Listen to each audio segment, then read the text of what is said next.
Islam dalam perkembangan peradaban dunia. Sejak 14 abad silam, Islam mulai bergerak membangun peradaban. Tepatnya di masa kenabian Rasulullah SAW, diawali dengan pembenahan tauhid dan akhlak manusia sebagai cikal bakal integritas manusia, lalu menjadi pondasi dalam mengembangkan peradaban Islam. Islam banyak berkontribusi dalam perkembangan peradaban dunia. Peradaban Islam terbagi menjadi beberapa periode, yaitu yang pertama adalah periode klasik, di mana periode klasik merupakan masa kemajuan, keemasan, dan kejayaan. Periode ini dibagi menjadi dua fase, yaitu fase ekspansi dan fase disintegrasi. Pada fase ekspansi, masa ini berlangsung pada tahun 650 sampai 1000 Masehi. Dengan daerah penyebaran yang makin luas, melalui Afrika Utara sampai ke Spanyol di bumi bagian barat. Islam juga melalui Persia sampai ke India di bumi sebelah timur. Di masa inilah perkembangan ilmu pengetahuan, agama, bahasa, dan lain-lain mencapai puncaknya. Era ini juga menghasilkan ulama besar, misal Imam Malik, Imam Abu Hanifah, Imam Syafi'i, dan Imam Ibnu Hambal dan dalam bidang fikih. Selanjutnya fase disintegrasi. Fase kedua yaitu fase disintegrasi sejak tahun 1000 sampai 1250 Masehi. Pada sejarah peradaban Islam ini, keutuhan umat Islam dalam bidang politik mulai pecah. Kekuasaan khalifah menurun dan akhirnya Baghdad dapat dirampas dan dihancurkan oleh Hulagu Khan di tahun 1258. Khalifah sebagai lambang kesatuan politik umat Islam hilang. Yang kedua, peradaban Islam pertengahan. Pada periode pertengahan juga terbagi atas 3 fase. Umat Islam yang mengalami kemunduran, bangkit kembali melalui 3 kerajaan besar. Yang pertama, fase kemunduran. Tahap ini berlangsung pada 1250 sampai 1500 Masehi dengan desentrasi dan disintegrasi yang makin menguat di masyarakat. Perbedaan antara Sunni dan Syiah serta Arab dan Persia semakin nyata. Dunia Islam terbagi menjadi Arab dan Persia. Bagian Arab yang terdiri dari Arabia, Irak, dan Suriah. Palestina, Mesir, dan Afrika Utara berpusat di Mesir. Bagian Persia yang terdiri dari Balkan, Asia Kecil, Persia, dan Asia Tengah berpusat di Iran. Yang kedua, fase 3 kerajaan besar. Masa yang berlangsung pada 1500 sampai 1700 Masehi dilanjutkan dengan fase kemunduran di 1700 sampai 1800 Masehi. 3 kerajaan adalah Utsmani di Turki, Safwawi di Persia, dan Mughal di India. Kejayaan Islam pada 3 kerajaan besar masih bisa disaksikan hingga kini. Peninggalan tersebut bisa disaksikan dalam bentuk arsitek di Istanbul, Iran, dan Delhi. Cara peradaban Islam berikutnya yaitu periode modern, dari 1800 sampai dengan sekarang. Zaman kebangkitan umat Islam. Jatuhnya Mesir ke tangan Barat menginsafkan dunia Islam akan kelemahannya dan menyadarkan umat Islam bahwa di Barat telah timbul peradaban baru yang lebih tinggi dan merupakan ancaman bagi umat Islam. Pada periode klasik, orang Barat terkagum-kagum melihat kebudayaan dan peradaban umat Islam. Tapi di periode modern, umat Islam yang terheran-heran melihat kebudayaan dan kemajuan Barat. Faktor kemajuan peradaban Islam. Yang pertama, asimilasi.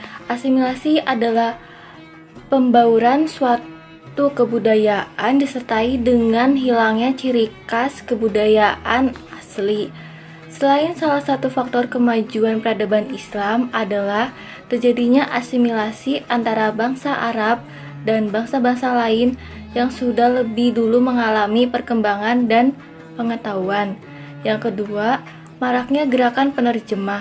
Gerakan penerjemahan mengambil peranan penting dalam membantu penyebaran ilmu pengetahuan. Bukti perkembangan peradaban Islam.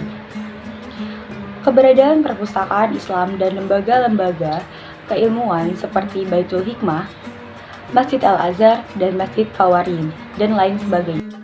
peradaban Islam. Yang pertama ada Granada. Granada merupakan kota dengan tanah yang subur.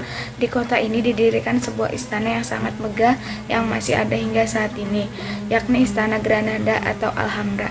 Yang kedua ada Sevilla, merupakan kota di Spanyol yang berada di tepi sungai Guadalquivir. Dahulu kota ini pernah menjadi ibu kota kerajaan Muluk Al-Tawalil.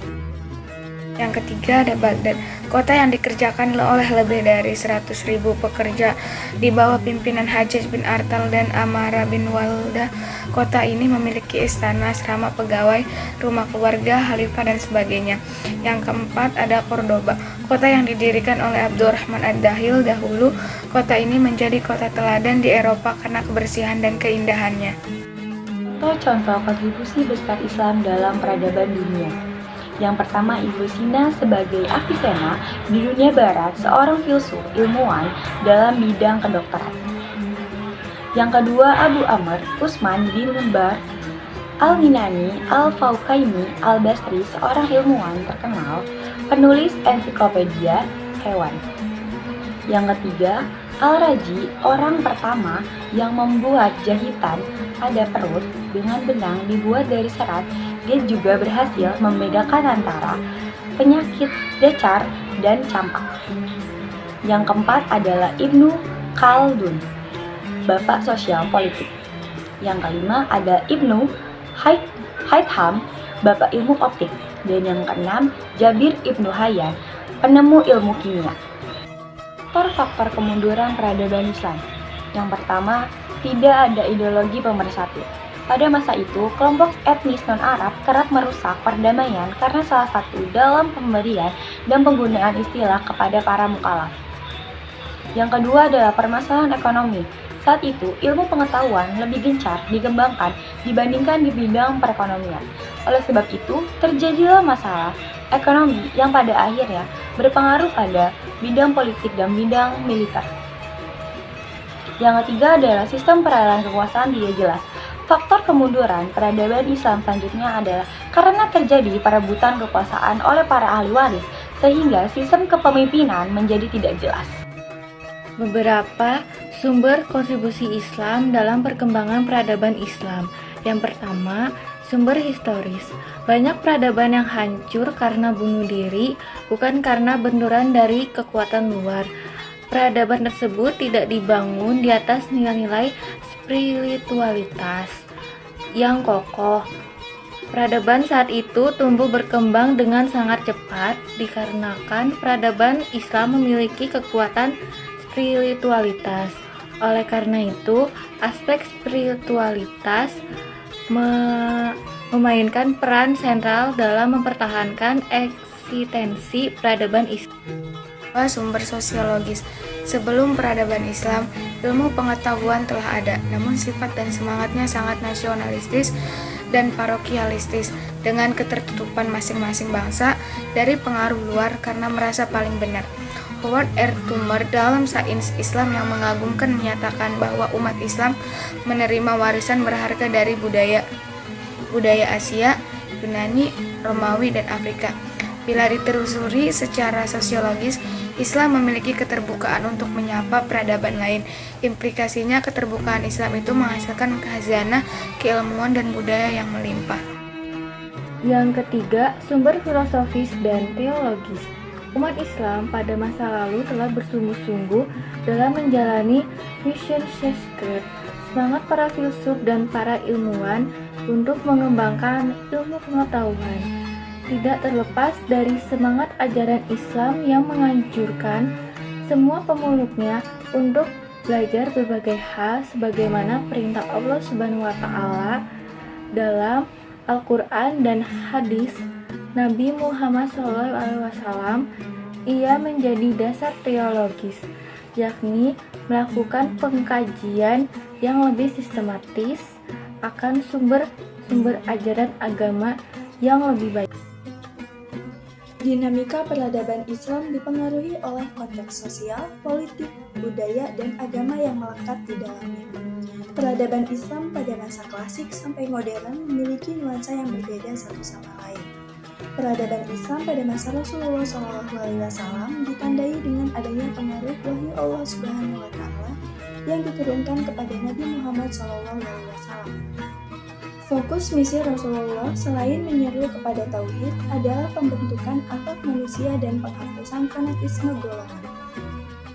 Sebelum kedatangan Islam, Arab diselimuti oleh kekuatan primordialisme yang mengakar kuat di masyarakat. Ajaran Islam merupakan rahmat bagi alam, mengajarkan kasih sayang, perdamaian, dan persatuan seluruh umat manusia.